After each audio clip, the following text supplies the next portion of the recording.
The winter wind was sharp that evening, carrying dry leaves across the empty street.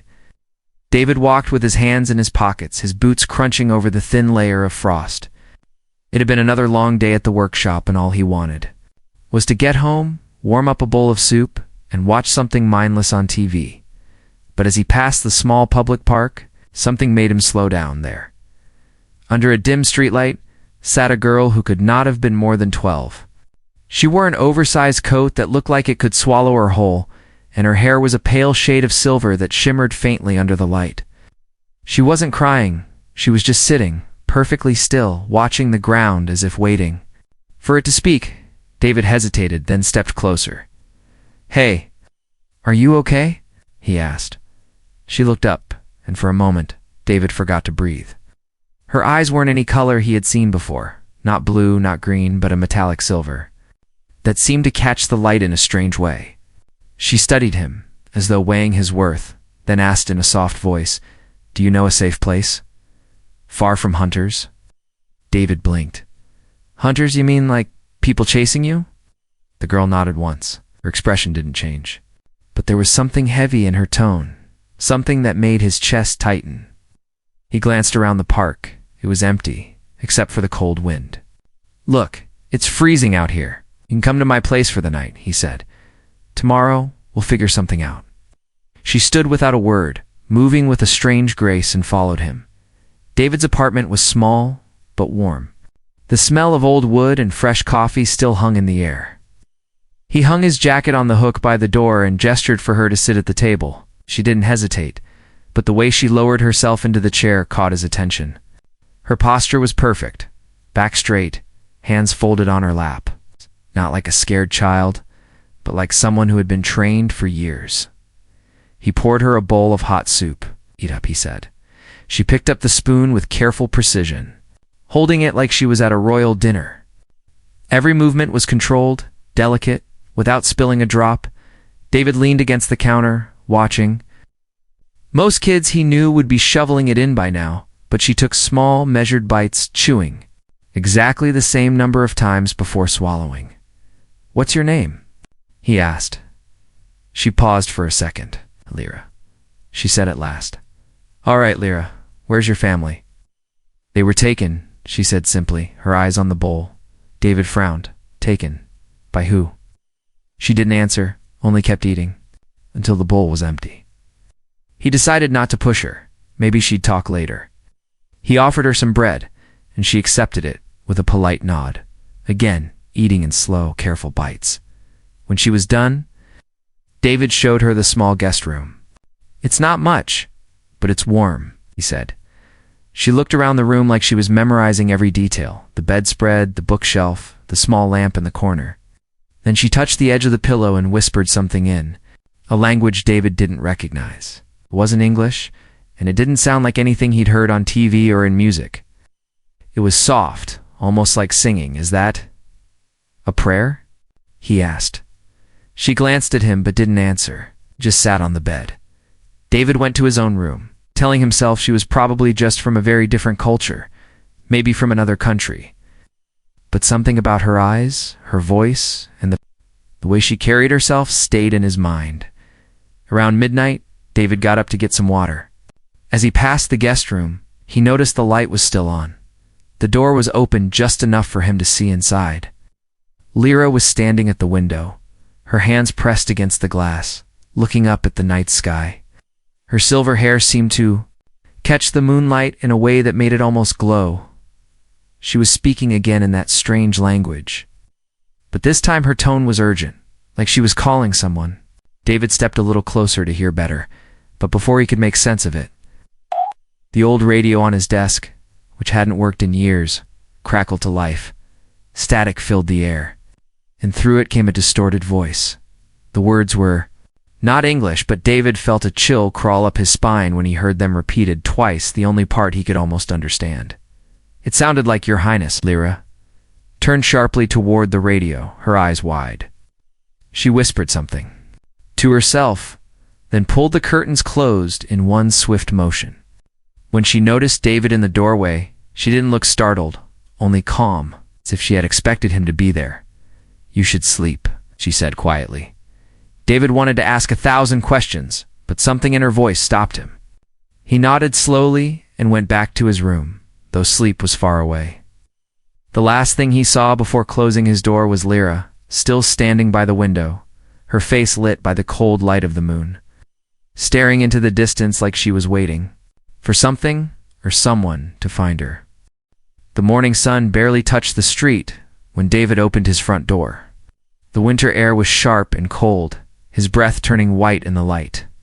Across the road, parked beside the corner shop, sat a black van. Its windows were tinted so dark that no one could see inside. At first, he thought it belonged to a delivery service, but there were no markings, no company name, no reason for it to be there. David locked the door behind him, but something made him pause. The van's engine wasn't running, yet he could feel eyes on him. He glanced again. 2 figures sat in the front seats, their faces hidden in shadow. They didn't move, not even to look away when he noticed them. He turned and went back. Inside, Lyra was already awake, sitting at the table, sipping tea as if she had been there for hours. The steam curled gently around her pale silver hair. David tried to sound casual. Lyra, do you know anything about a black van outside? Her spoon froze halfway to her mouth. She didn't ask him what it looked like. She didn't ask where. It was parked. She simply put the spoon down and said, "Do not go outside." Lyra, I have work. No, she said firmly, her voice sharper than he had heard before. If you go out there, they will follow you.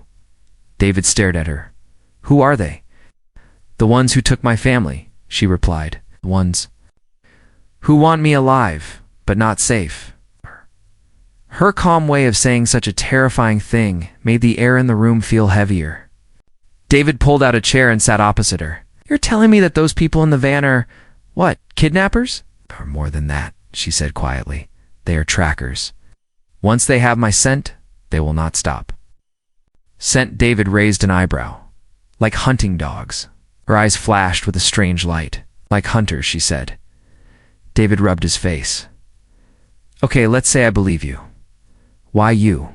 Why follow a kid halfway across the planet? Lyra hesitated. She looked toward the window as if the answer might be waiting outside. Because I am not just a child, she said. I am Lyra Sarenth, daughter of Queen Velastra, heir to the throne of the Silver Crown. David blinked. You're saying you're a princess? Yes, she said, her tone flat, not like a child pretending, but like someone stating a fact. My world fell to the Dravic Order 3 months ago. My family is gone. Only I remain.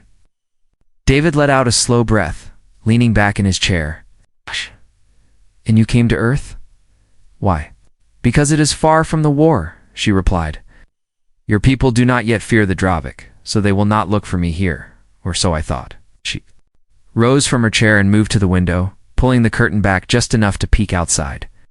David joined her. The 2 figures in the van sat perfectly still, then as if they knew they were being watched.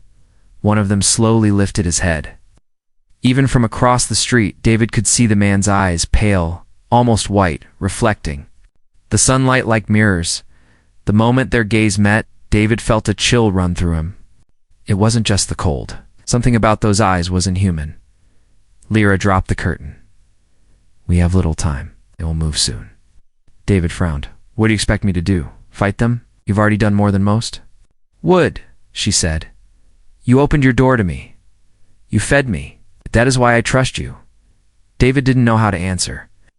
He looked toward the door, wondering if he should call the police, but he had a feeling this was far beyond local law. Enforcement. All right, he said at last. What's the plan? Lyra glanced toward her small coat, hanging on the back of the chair. From one of its hidden pockets, she pulled a small round device no bigger than a coin. This will keep us hidden for a short time, but it will not stop them if they are close. What is it? David asked. A veil field generator, she said simply, pressing it to the wall. A faint shimmer spread across the surface, like ripples in water, then faded from sight. Now they cannot see or hear us directly, but they will still know the building is here. We must leave before nightfall. David stared at the wall, half expecting it to vanish. And if we don't, they will come inside, Lyra said. Her voice was steady, but her eyes betrayed a flicker of fear. The rest of the day passed. In uneasy silence, Lyra stayed near the back of the apartment, away from windows. David kept glancing outside, each time finding the van still there, its occupants never moving, never speaking. It was as if they were carved from stone by late. Afternoon, the sky had turned pale gray. Snow began to fall in slow, silent flakes. David was about to close the curtain when he noticed something new. The passenger door of the van opened, and one of the pale figures stepped out. He was tall, his movements unnervingly smooth, as though each step was planned in advance. Long coat he wore brushed the ground, and his boots made no sound on the icy street. The figure didn't walk toward the building. He simply stood there, looking at the door, as if he knew David was watching. Then, very slowly, he smiled. David stepped back from the window, his heart pounding. "Lyra, they're moving." She was already at his side, her small hand gripping his sleeve. "Then we must move faster." Snow was falling harder now, painting the street in a thin white layer. The black van still sat across the road, but the man in the long coat had not moved from his spot. His pale eyes were fixed on the front door like a predator watching a trapped animal. David felt the weight of Lyra's hand on his sleeve. "We can't wait any longer," she whispered. He nodded, though his mind raced for options. His truck was parked behind the building, old but reliable. If they could reach it without being seen, maybe they could get far enough to lose these watchers. "We'll go through the back," he said quietly. Lyra shook her head. "They will know. They always know." "Then we'll make them think we're still here," David replied, grabbing his jacket. "Can that little gadget of yours help?" She hesitated, then pulled the coin-sized device from her pocket again. "If I place it here, it will project our voices for a short time, like an echo. They will think we are still inside." "That's good enough," David said. "Do it." Minutes later, a faint shimmer coated the living room wall. The sound of faint conversation, their own recorded voices, began playing softly, as if they were talking inside. Lyra clipped the device to the table, then pulled her coat tight around her small frame. "We must move fast," she said. They slipped out through the back door into the narrow alley behind the building. Cold bit into David's face, and the snow crunched under their boots. He led Lyra toward the rusted green pickup parked under a dim lamp. The truck's body was dented in several places, but the engine still had life. David opened the passenger door for her. "Get in." Climbed in, but before he could close the door, a faint humming sound filled the air, low at first, then rising. Lyra's head snapped toward the sky. "They've called a ship," she said. David started the engine, the roar echoing off the alley walls. He pulled onto the empty side street, keeping the headlights off. The van was still in front of his building, its two pale occupants, unmoving. But high above, a dark shape slid through the falling snow, its lights hidden, its movement smooth and unnatural. "They're tracking us from the air," Lyra said, her voice calm but urgent. "We must confuse them." "How?" David asked. She reached for the dashboard, drawing strange glowing symbols with her fingertip.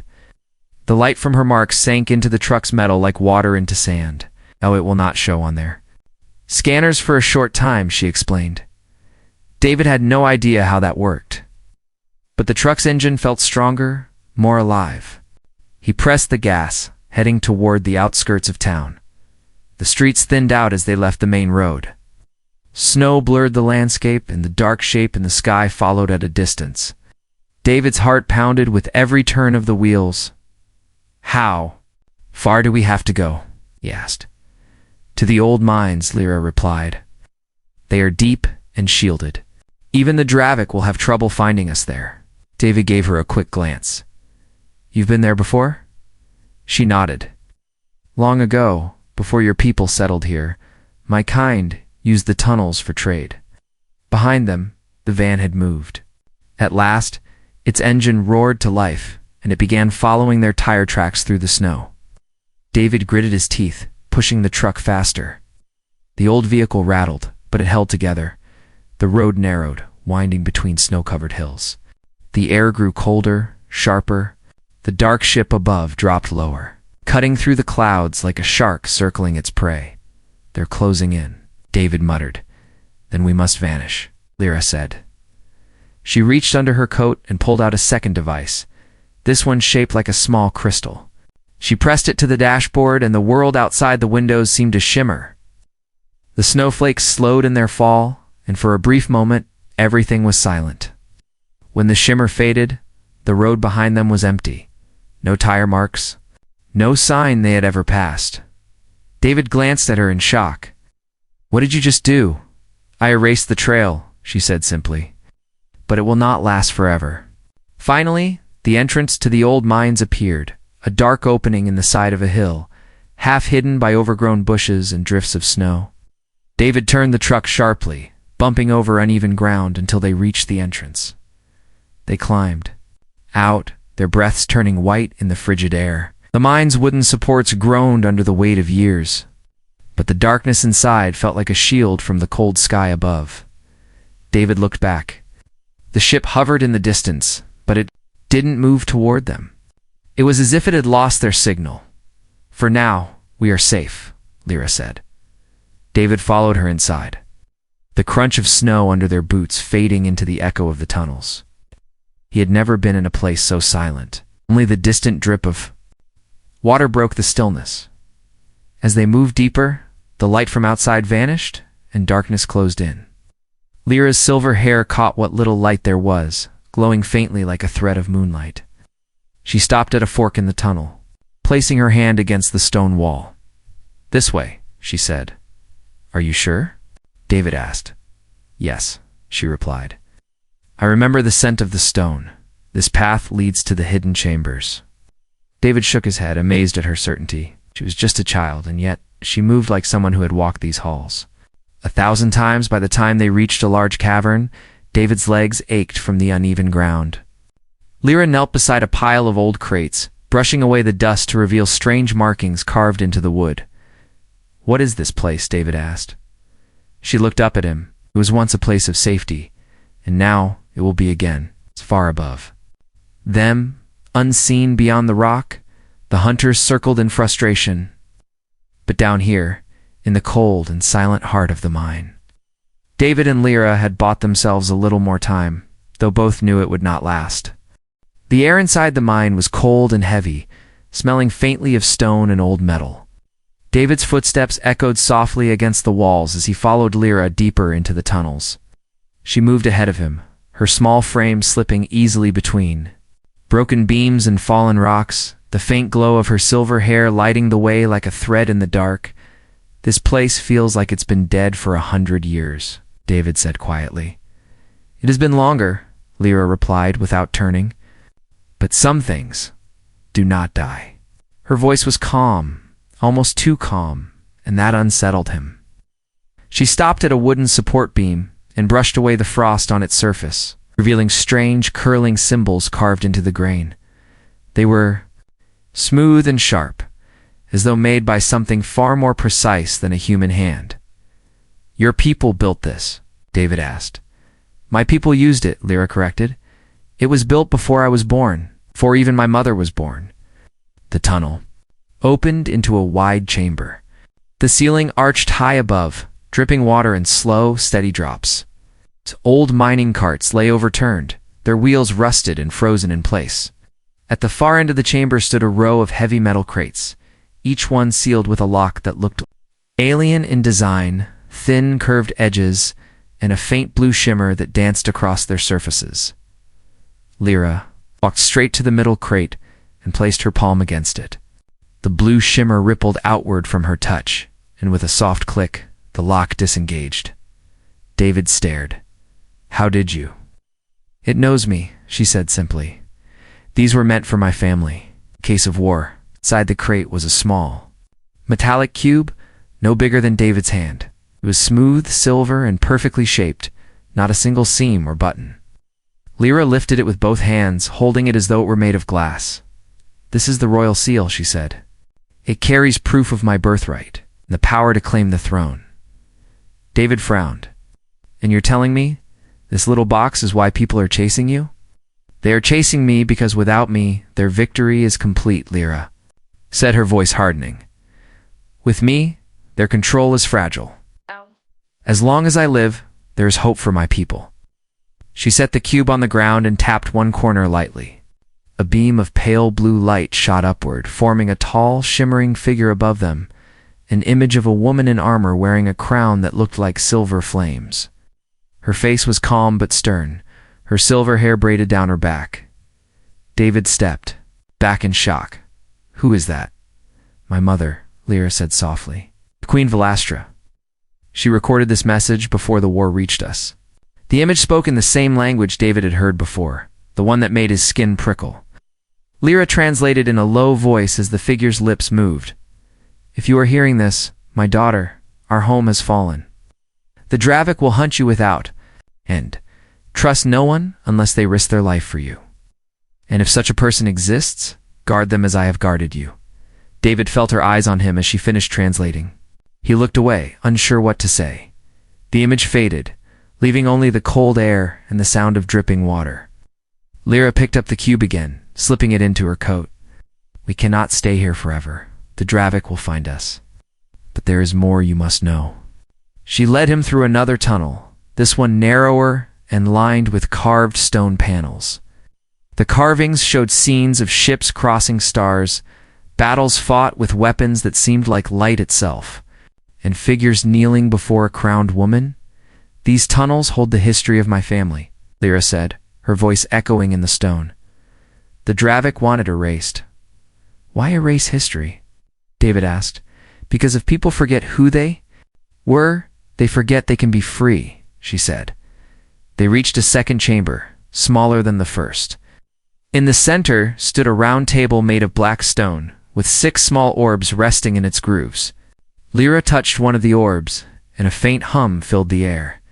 This is a locator, she explained. It can call allies, if they are still alive. Can it call for help now? David asked. Lyra shook her head. Not yet. If I use it here, they will track the signal. We must be farther away, in a place where the signal will bounce off multiple points. David sighed. So for now, we just hide. For now, we survive, she said. A sudden noise broke the stillness, a faint metallic scrape coming from the tunnel they had just passed through. David's body went rigid. Lyra's eyes narrowed. They have found us. David's mind raced. The van? The ship? Both? She said grimly. The Dravik trackers have technology that can follow the heat from our bodies. We must move. She picked up 2 of the small orbs from the table and handed one to him. If we are separated, press the center. It will guide you to me. David took it, gripping it tightly. And what about you? She smiled faintly. Do not plan on being caught. They ran through a side passage, their footsteps echoing against the cold stone. Behind them, the sound of movement grew louder, boots striking the ground in perfect, unnatural rhythm. David risked a glance back and saw a pale figure step into the chamber they had left, its eyes glowing faintly in the dark. Go, Lyra urged, pulling him forward. They burst into another large cavern where the mine walls gave way to jagged natural rock. A narrow path led upward toward a shaft that glimmered faintly with moonlight. David climbed first, his breath coming in. Heavy bursts. Lyra followed close behind, the cube and the orb clutched tightly to her chest. By the time they reached the top, David could hear the wind again. They stepped out into the frozen night, snow swirling in the air. Below, deep in the mine, the hunters' voices echoed strange, sharp sounds that didn't belong to any human language. Lyra looked at David, her breath misting in the cold. You'll not stop, but neither will I. David glanced back at the dark opening of the mine.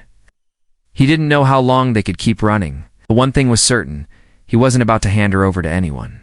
Somewhere out there, under the snow and stars, the next step of their escape was waiting.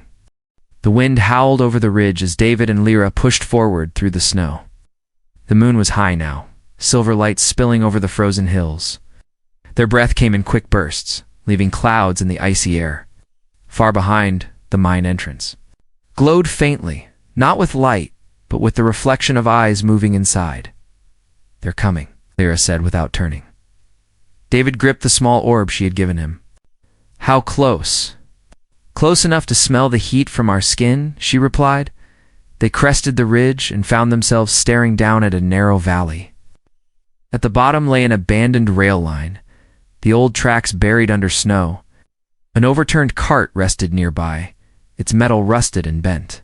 To one side, a wooden shack leaned against the rocks, half collapsed under the weight of winter. We can make a stand there, David said. Lyra hesitated. If you fight, they will not hold back. David looked at her. I'm not running. Forever.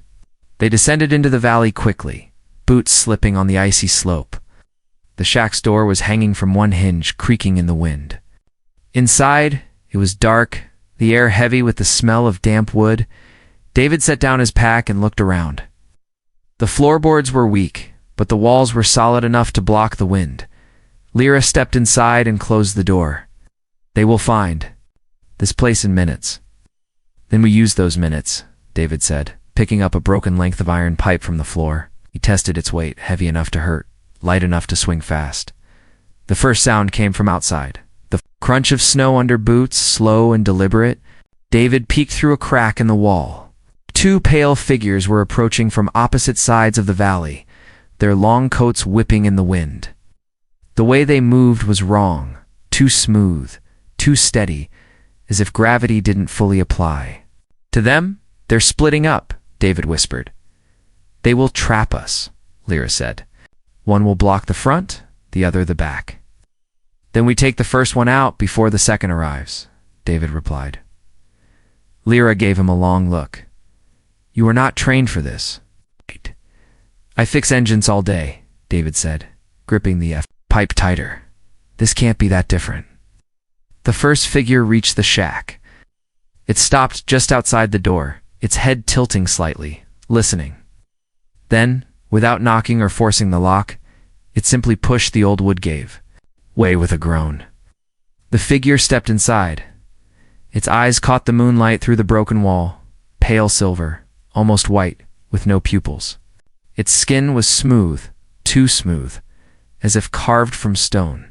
Didn't speak, just moved forward. David swung. The pipe connected with the side of its head.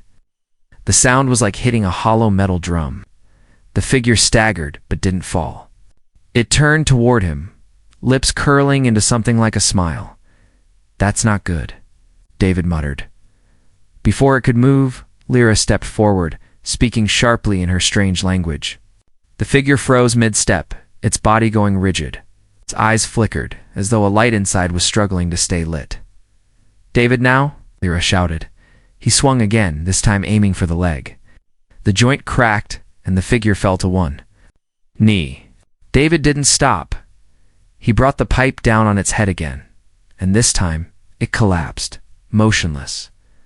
Breathing hard, David turned to Lyra. What did you say to it?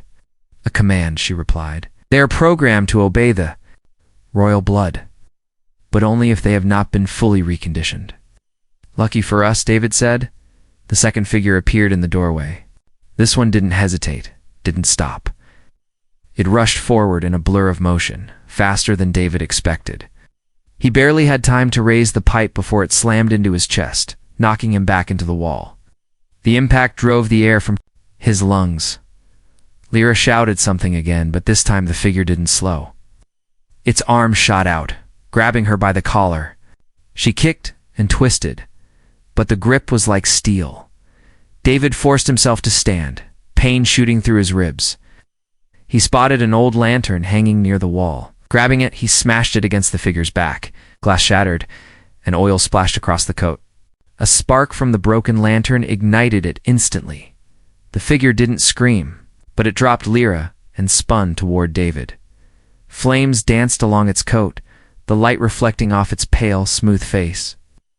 David swung the pipe with everything he had left, catching it under the chin. This time it fell and didn't get up. Lyra coughed, brushing snow off her coat where she had fallen. Yo. Our reckless, she said. Reckless kept us alive, David replied. Leaning on the pipe, she knelt beside the fallen figure, examining its face. This one was fully reconditioned. It would never have obeyed me. David looked at the still-burning coat. Then I guess it's a good thing we didn't try talking. The wind outside was picking up, carrying the faint hum of something larger, the sound of engines in the sky. Lyra's head snapped up. They sent more. We cannot stay. David grabbed his pack. Where to? There is a place deeper in the mountains, she said, one they will not expect. He followed her out into the snow, the moonlight casting long shadows over the valley. Behind them, the shack was already collapsing under the weight of the wind and flames above. The dark shape of a ship moved slowly across the sky, its lights dim but its presence heavy. The confrontation had bought them time, but not enough. And somewhere inside David, a thought had begun to grow. He wasn't just helping a lost girl anymore. He was standing between her and an entire empire. The snow grew deeper as they climbed into the mountains. The wind howled through the jagged peaks, carrying sharp flakes that stung David's face. His breath came in clouds, each step heavier than the last. Lyra moved ahead of him, small and steady, never slowing. She seemed to know exactly where she was going, even though every path looked the same, white, endless, and empty. "How far is this place?" David asked, his voice muffled by the scarf around his neck. "Not far," she said. "Right. But we must move before the sky turns red." David glanced upward. The night was still dark, the moon pale against the clouds. Red. "It means the Watchers are near," Lyra replied, her tone flat. They reached a narrow ledge that wound around the side of a cliff. The drop below vanished into a black void. Snow crunched under their boots, and the rock wall pressed cold against David's shoulder as he followed her. At the end of the ledge stood what looked like a wall of stone, solid, unbroken. Lyra approached it and placed her hand against the surface. Symbols flared faintly under her touch, curling like silver fire. With a deep rumble, the rock split in two, revealing a dark tunnel beyond. David stared. "That's not normal." "Is the gate," Lyra said, "built long ago by my people." They stepped inside, and the stone closed behind them, sealing the outside world away. The tunnel was warmer than the air outside, lit by faint strips of blue light running along the walls. Their footsteps echoed softly as they moved deeper. David's eyes adjusted to the dim glow, revealing smooth walls that looked carved by machines, not hands. After several minutes, the tunnel opened into a vast cavern. The ceiling was lost in shadow, but clusters of glowing crystals lit the ground like frozen stars. Small stone buildings stood in neat rows, connected by narrow paths. A faint hum filled the air, the sound of hidden machines still running after who knew how many years. "This is it," Lyra said quietly. "One of the hidden sanctuaries. Few know it exists." David took in the sight, his breath catching. "It's beautiful." They entered one of the small buildings. Inside was a single room with smooth stone walls and a low table in the center. A thin mat lay in the corner, and shelves lined one wall, holding metal containers covered in dust. "This will be yours," Lyra said. "I will take the room across." David set down his pack, still glancing around. "So, how safe are we here?" Lyra walked to the wall and pressed her palm against a panel. A faint ripple passed across the surface, like water disturbed by wind. "There are shields around the sanctuary. The Dravik cannot scan through them." David nodded slowly. "So, for now, I can rest." They spent the next hour exploring the sanctuary. Many of the buildings were empty, but some still held supplies, preserved food sealed in strange airtight jars, blankets woven from a soft, silvery fabric, tools that David didn't recognize but could tell were still functional. In the center of the cavern was a small pool of water, its surface still and clear. Light from the crystals reflected off it, making it look like liquid glass. Lyra knelt beside it, dipping her fingers into the water. "This place belonged to my ancestors," she said. "It was meant for times of great danger, for those who carried the blood of the crown." David crouched beside her. "Oh, now it's just us." "For now," she said softly.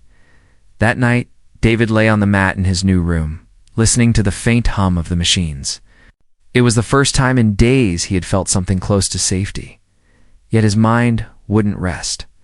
He thought of the hunters, the pale figures, and the dark ship above the clouds. Safe or not, they wouldn't give up. A soft knock came at his door. "Come in," he called. Lyra stepped inside, carrying 2 steaming cups. "I found a heating stone," she said, handing him one. "What it can warm water." The drink tasted faintly sweet, with a hint of something like mint. David sipped it slowly. "You should sleep. We've had a long day." "I cannot sleep yet," she said, sitting cross-legged on the floor. "I keep thinking, this place is empty. It should not be empty." David frowned. "You think others should be here?" "Yes," Lyra replied. "When I was small, my mother told me that each sanctuary held guardians. But there are none here, so that means they were taken.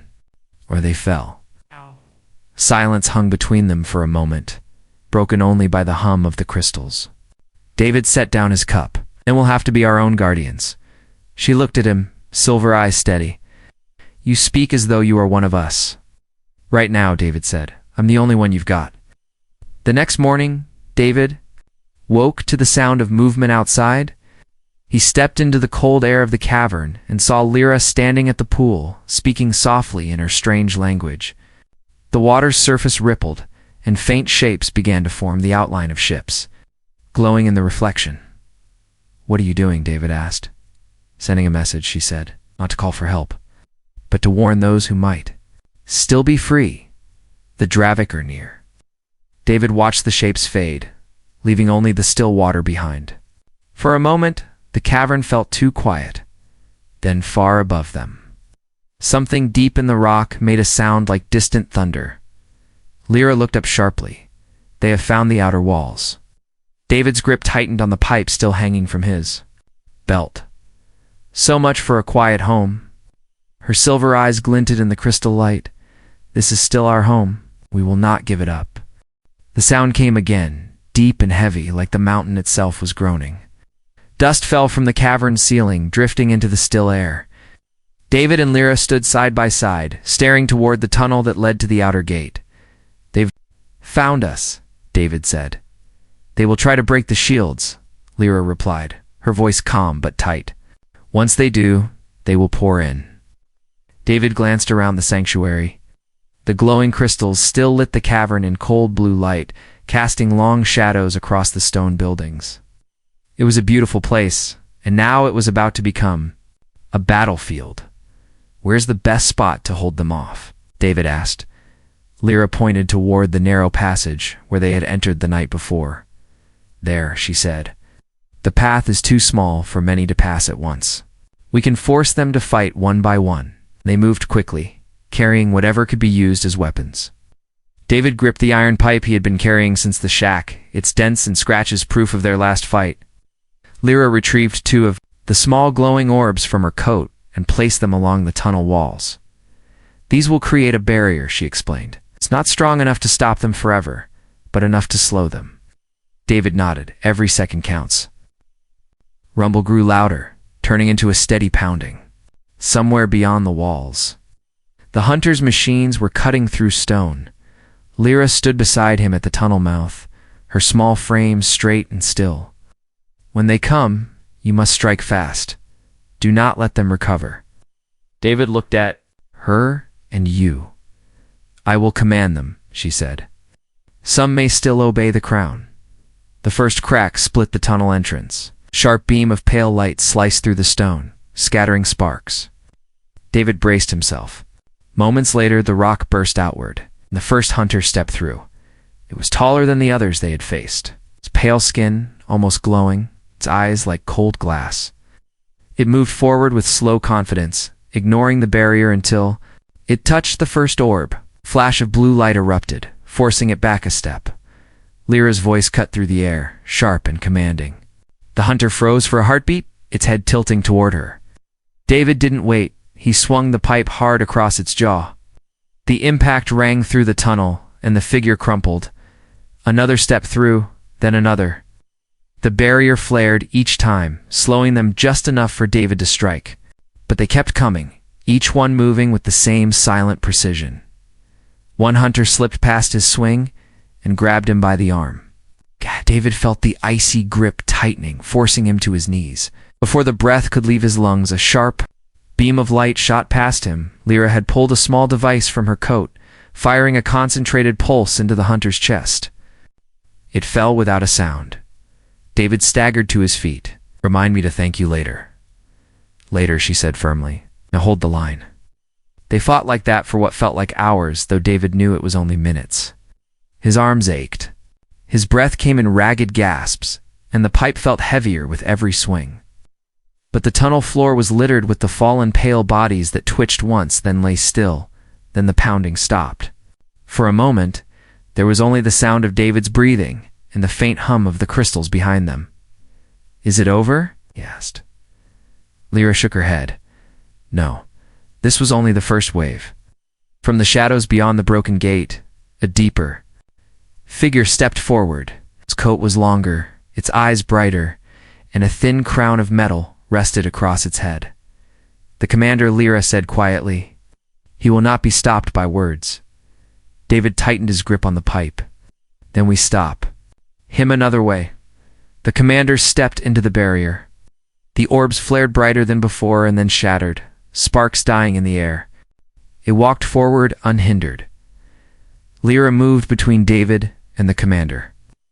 Speaking in her language, her voice carrying the full weight of royalty, the commander paused, tilting its head as if recognizing her, then lunged. David slammed the pipe into its side, but it barely reacted. It shoved him aside with a single blow, sending him crashing into the tunnel wall. Pain shot through his ribs, but he forced himself back up. Lyra reached into her coat and pulled out the royal seal, the silver cube. She pressed it to her chest and it flared with a blinding light. The commander froze mid-step, its eyes locking. "On the glow? You will not take what is mine," she said. The light grew stronger, filling the tunnel, searing into the commander's pale skin. It let out a sharp, unnatural sound, stumbling backward as cracks appeared across its face. David seized the moment, swinging the pipe with all his strength. Commander fell, its crown clattering to the stone floor. Silence fell. Only the sound of David's breathing and Lyra's steady voice remained. "They will not return tonight," she said. David looked at the crown on the ground, then at her. "So, what now?" She lifted the cube, its light fading. "Now we rebuild. This is our home, and it will stand." He gave a small nod. "Then I guess I'm staying." Her silver eyes softened, just slightly. "Then you are not just a human. To me, David, you are my guardian." Far above, the snow-covered mountains hid the sanctuary from view. But beyond the clouds, in the cold darkness of space, the Dravik fleet was already shifting, preparing for the day when they would return. And this time, David knew they wouldn't be coming for just Lyra. They would be coming for both of them.